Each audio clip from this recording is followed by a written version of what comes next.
Good afternoon. We realize we are your last panel of the day, but we're going to bring some fun.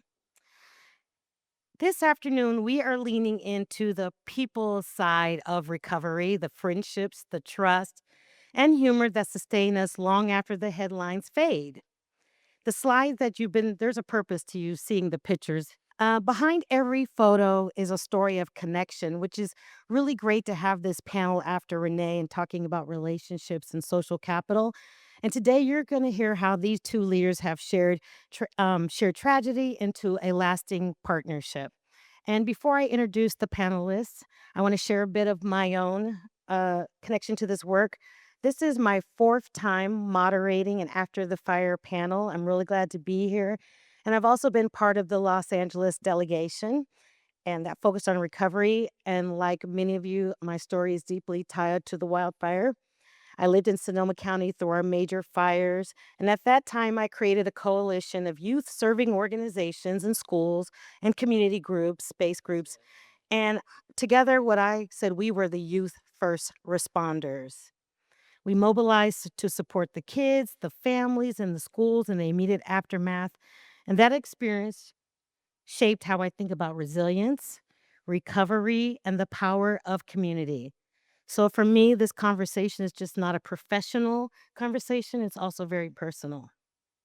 I'd like to introduce our guests. First is John Smith, an administrator of Maui's Office of Recovery with more than 2 decades of infrastructure experience. John has 2 decades of infrastructure experience and now leading the comprehensive wildfire recovery after the 2023 fires in Maui. John brings not only engineering skill, but a people first approach that has become vital to rebuilding Lahaina and upcountry. I'd like to introduce Paul. Now, what I will tell you is I've had many opportunities to see Paul with no shirt on. If you want to know the rest of that story, I'll see you at the reception.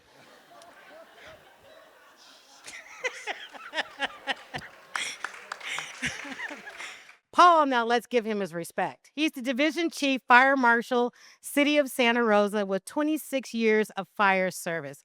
Paul has been a central figure in Santa Rosa's recovery after the Tubbs, Nuns, and Glass fires. He has extended his expertise to communities from Paradise to Maui to Los Angeles. Paul is not only a fire marshal, but he is, you're wondering what else I'm going to say. He's not only a fire marshal, but a bridge builder across communities also. Thank you guys for being here. Look out there looking at me like, Our what's pleasure. coming next? First, why don't we just talk about how you two became connected? So, Paul, can you talk about how Santa Rosa and you supported Maui and each other through mutual aid? What did that look like also in practice and in spirit? Yeah, so most people are familiar with mutual aid, either a fire engine from Santa Rosa or Sonoma County, or our friends back in Sonoma heading to Paradise or another community in need. There's other people that are familiar with mutual aid going from EOC or Emergency Operations Center supporting another emergency operations center. In our particular case, for how John and I were connected, it was actually Federal Region 9 Administrator Bob Fenton who reached out to me shortly after the Lahaina fires and said he saw an opportunity to engage Santa Rosa to Maui. But he was also very aware of some of the sensitivities with what was taking place in Lahaina and needed to kind of time the arrival of Santa Rosa, and that through what we refer to as EMAC, which is essentially mutual aid from state to state, started as a single trip to Maui, and has ultimately led to where we are today, which brings us to this couch. John. Yeah. Well, When I first met Paul, I was like, "Get out of my office. Who is this guy?" Um, when you're, and I'm probably a lot of people in this room can resonate with this. When you've right after the fire, the world just descends on you to try to help, and I'm like, "I don't need any more help right now. Who is this guy in my office?" But about an hour later, I realized, "Oh wait, this guy gets it. He needs to stay. Can you come back?" It was one of those, and then we just bonded. It was, I don't know how to explain it, but when you know, and we just became really, really close really quickly because I finally had somebody that could kind of see the future and was giving us really good advice. Yeah. I've also aged quite a bit, I can see, since we met. I was gonna make a joke about when I first met Paul, I could probably do a man bun too. I thought that was a great joke earlier. I can't do that anymore. We talked, we sat and we talked a lot about how you guys developed this relationship. And one of the things that we talked about is you need to build relationships with people. So when it's time to be transactional, you have that muscle built. And you talked about how that was a really good way to talk about it and think about it. Can you talk about that more? Yeah. Um, you have when you develop the level of trust that we were able to, all of a sudden you don't have to worry so much about hurting someone's feelings in the midst of an actual crisis. It's just like, hey, I need this, I need this. Okay, I'll do this. I'll do. It goes really, really quickly, really fast, and because we developed that relationship, we were able to just move quickly through a lot of those operational things at the time, and now we're into the long term recovery, but just having that go-to person was pretty amazing right up front, and Paul can probably tell you lots of stories about how we got into that, but yeah. Leave I'm the leading I'm leading it so you can talk, Yeah. man. I was gonna say leave the vodka conversation out. Just talk about, that also when you did you know that John felt that way when you first came there about why are you here? I don't need one of the things that you talked about is that there's so much help descending upon you. They're just people coming invited, not invited, and how at first Paul just felt like another one of those people showing up. And I don't know if you even sensed that's how they felt. Well, and I know we constantly talk about like how things evolved over the last 8 to 10 years, and I think what we all saw, what was happening in Lake County, was unfortunate, but there wasn't really the level of destruction that we saw, unfortunately, till 2017. There's clearly been a ton that's been learned since then. There's opportunities like this that brings people together from all across the country and across the world. But ultimately, in 2017, we truly felt like we were, no pun intended, but on an island. And I remember like the only two people I had to really lean on was a Cal OES person and a FEMA person, and not knocking them, but the system was set up to basically just cycle those individuals out. And a couple of us were tasked with running task forces and running the recovery for the city. And in some cases, myself and a couple others were actually picking up the pieces for the county. And the whole idea of we were building the plane as we were flying it was really true. And I think that for us was where we started really trying to pay it forward. And when I saw the opportunity to work with John and see what he was going through, I kind of saw a lot of what I saw in myself from him. And we learned a ton of mistakes. We learned a lot of good. But ultimately, it's we've now had an 8-year roadmap where we kind of started hearing a little after our fire that, well, yours was in 2017. We're going to go talk to Paradise, or we're going to go talk to Redding, or we're going to talk to this, or, the Marshall fire, and understanding that. But then you started seeing that people were cycling back to us, and now more hunger for information from us because we're now living with it for 8 years and seeing what's still happening 8 years later. And I think that's where I was able to step in and start talking to John, first through mutual aid, but then as friends, and almost became what he referred to as his crystal ball, not because I'm bald, but as like a look into the future where we're able to actually help him. Yeah, it's having that, first that relationship, having that crystal ball, but then it's, "Wait, he's not leaving either." Like, I felt that too, like, yeah, like, no offense to the federal government, but FEMA cycled through so many people that you get a little bit close to them and then they leave, and you get a little bit close to them and they leave. Paul's still there, he's still coming back, and this is such a long-term recovery process, which a lot of you already talked about today, 5 years later, 8 years later. Um, we expect that on Maui now because of what these other communities have gone through, and it's helping us from a mental, like, wellness standpoint as leaders in our community, like, to just understand that this is not going to go away, and you will be doing this for several years. And like once you accept that, and then you have friends you can call, it gets better. So I'll You stop there. you said something about I want to get into how everybody should try to create friendships in this work across different sectors or help. Can you made a comment about how important that friendship was, but also the level of the friendship in terms of the work, how You you have to approach find it. your person. Whatever agency you're from, whatever group you're in, you need to find the right peer. And that's what happened with Paul and I. I'm sure that the mayor would talk about this with some of his, I've seen him interact with other mayors, is why I can talk about it. But you have to find your person or just a small group of people, probably not from your immediate group that's doing the same thing that you're doing. And find the one you can lean into and it's okay to talk to frankly. And hopefully I reciprocate that with Paul.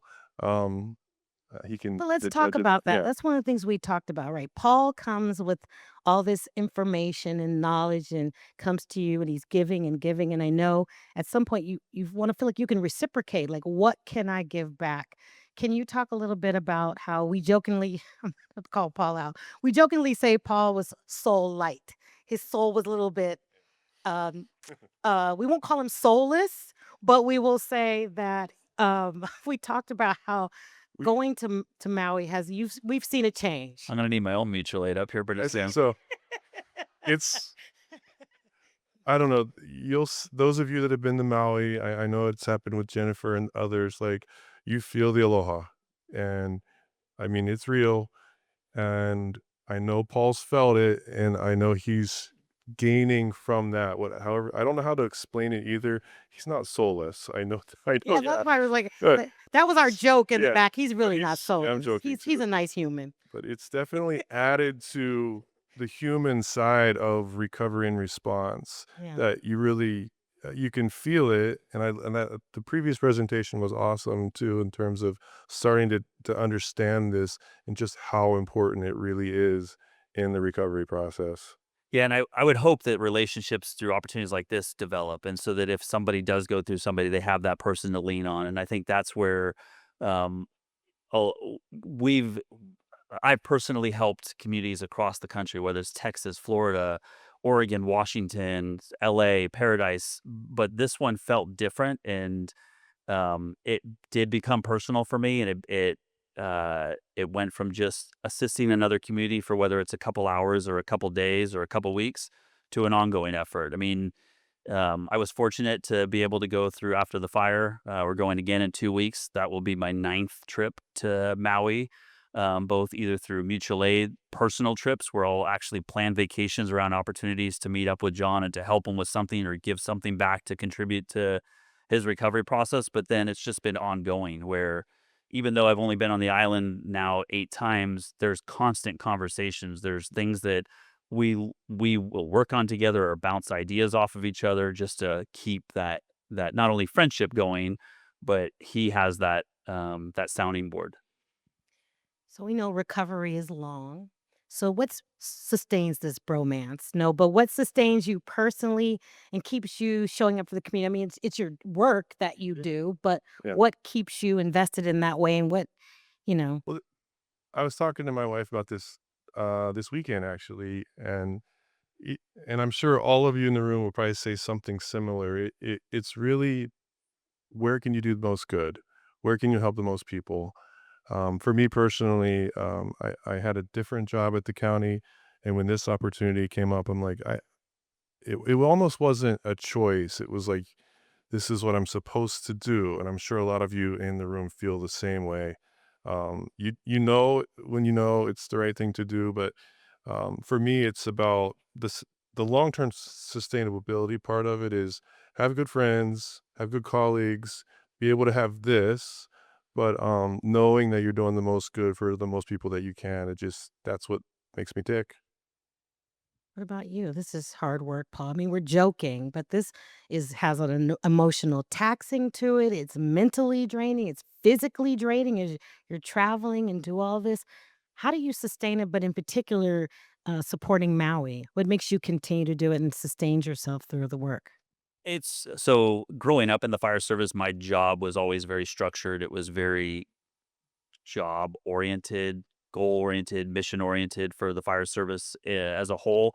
Having the opportunity or unfortunate set of circumstances in 2017 to not only lose my home, but get thrusted into a recovery lead position so that I was able to advocate not only on behalf of the city, but on behalf of those that had gone through it or fire survivors, really gave me a different lens. And that lens has given me again a unique opportunity, but that's where I feel like it's really helped me with just allowing myself to continue to give back to communities like Lahaina, but then also gives John somebody that he can bounce somebody off as again as a community leader, but also somebody that's personally gone through it. Well, I think, you know, behind all this is like we all go out to community meetings, we all engage with the public in different ways. I've heard a lot of people talk about that today, just staying connected.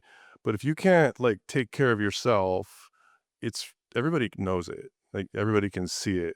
So you need to stay in that safe space mentally so that you can go out in front of the public and engage meaningfully with a survivor and wherever they are. And I think we joke a lot on purpose because if we didn't joke, we'd cry. You know, like you see a lot of things. It's just more than upsetting. But we're not going to go there. We're not going to end that today. But if we don't allow ourselves to have vulnerable friendships and joke and laugh and enjoy life while we're doing recovery, it's pretty hard to sustain that.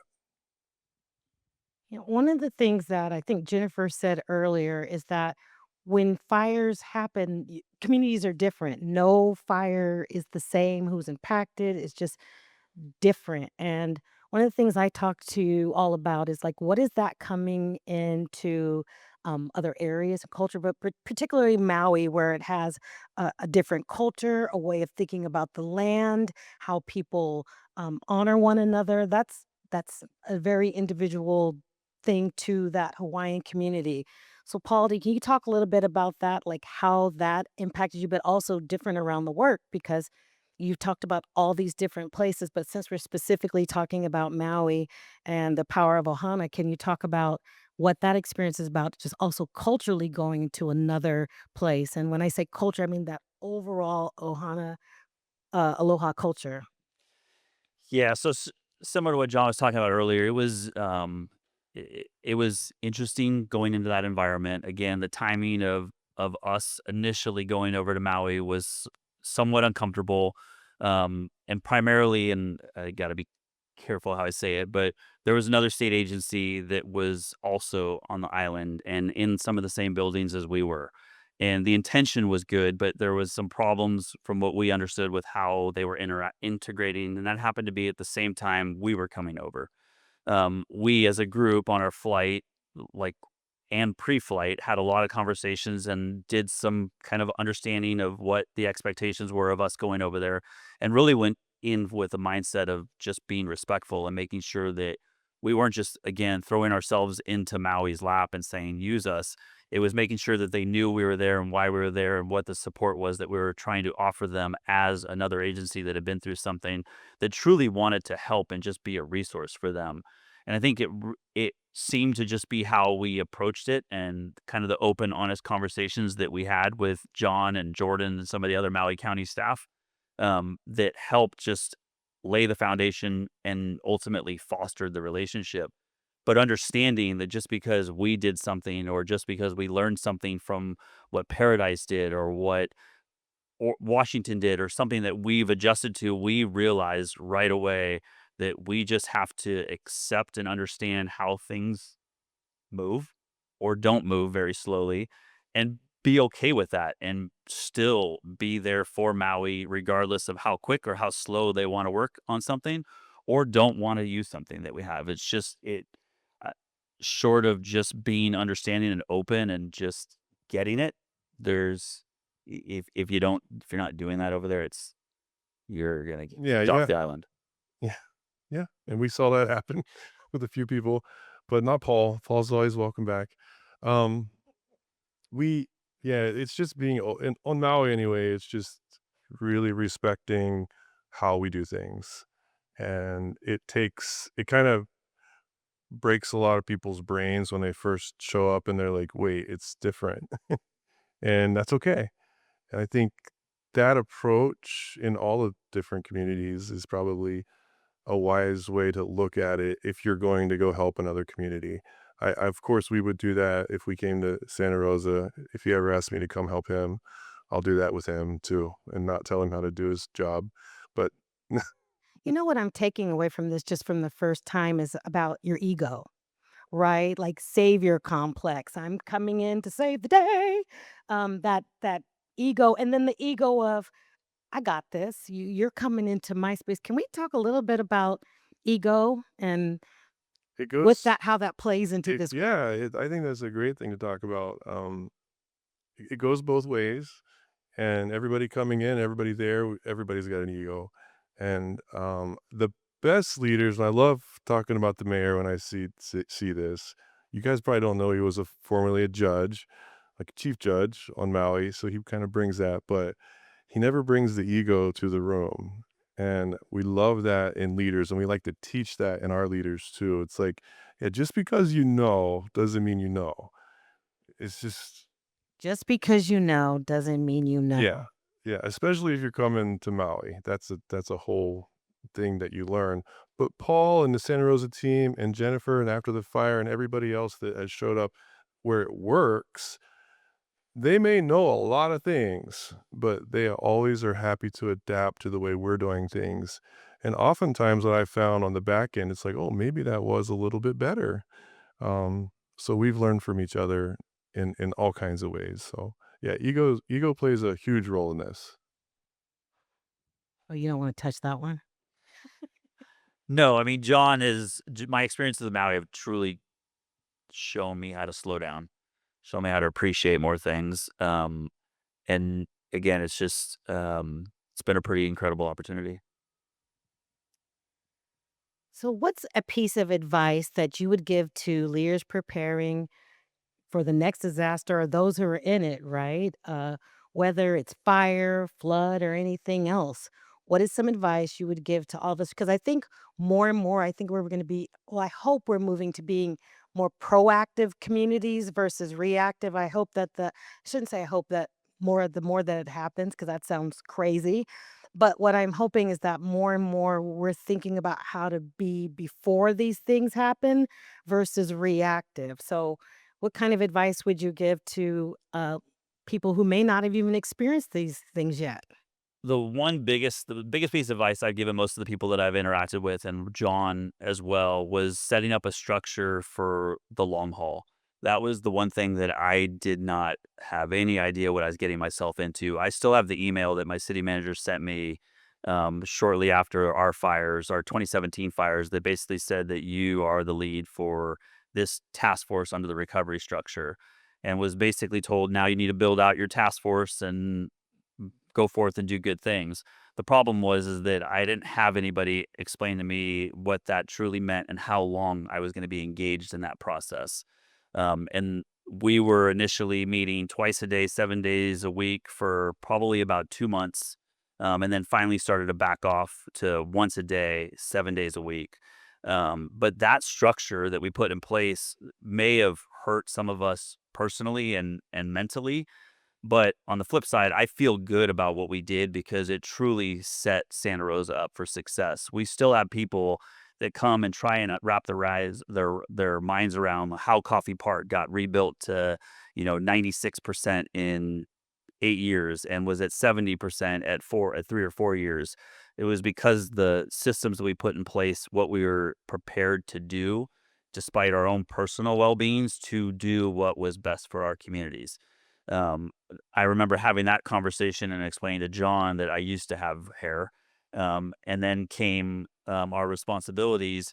But And a terrible mustache. yeah, that's the other piece of it is I did very temporarily grow a mustache out. It was uh, We all rejected it. it was rejected at this event last year.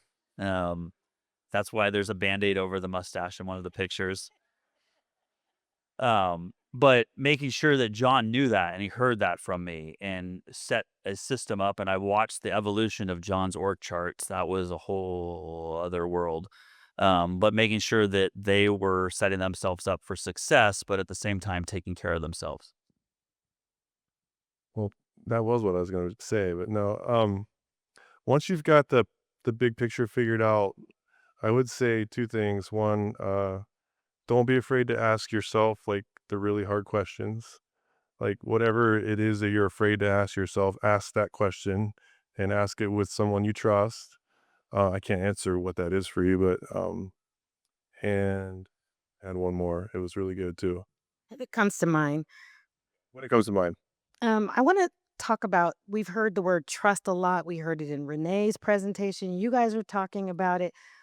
But if I'm going through hell and I'm in a really traumatic time and I may have suffered a lot of loss, I may not be in trust mode. And I can't say tell people how to trust people, but what are some of the things that made you realize I could trust Paul or anyone else in the work? Well, that goes that's my second thing is Yeah. just go with your gut. So early on, right after the event or even a year later, you're going to develop a radar one way or another about who you can or can't trust. And you'll have this guttural reaction to someone that comes into your life. It's just like, no, I need that. And I don't know how to explain how that happens, and I don't know how to teach trust either, but you need it. If you don't have a group of friends that you trust, that are colleagues that can speak at the level that you're at, it's going to be a really, really hard road. But if you have it and you have some of that trust, it takes the burden to the point where you're not having to work. I mean, you're still working 6 days a week plus a little bit on that seventh day, but it's not like you feel like the whole world's on your shoulders. You've got your team, you've got your people. So go with your gut when you find that person.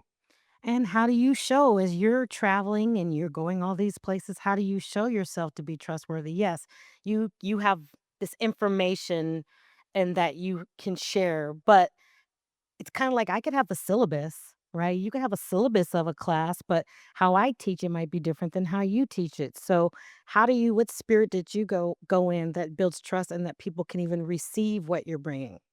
For me, it was showing not only was I committed from a personal and a professional level, but, whether it was John, whether it was Aaron Wade, there were several people that I just felt like a connection to and got along with really well. And actually it got to the point where Aaron kind of pulled me aside after one of the meetings when I was over there and said, "Hey, I have an opportunity for I think that your daughter might actually enjoy."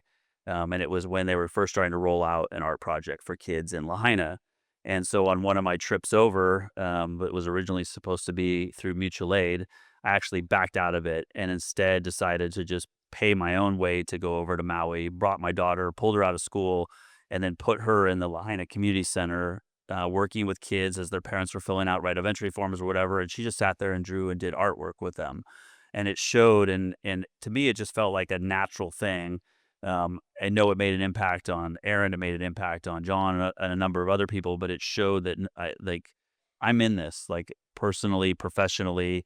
My daughter, it was really a unique opportunity for her, for somebody that went through it through some of her own loss, to then be able to help other kids. But then getting the video from Erin of the artwork on, in Lahaina, some of the same work that she worked on, it showed that we were trustworthy, but that You were invested. we were definitely invested.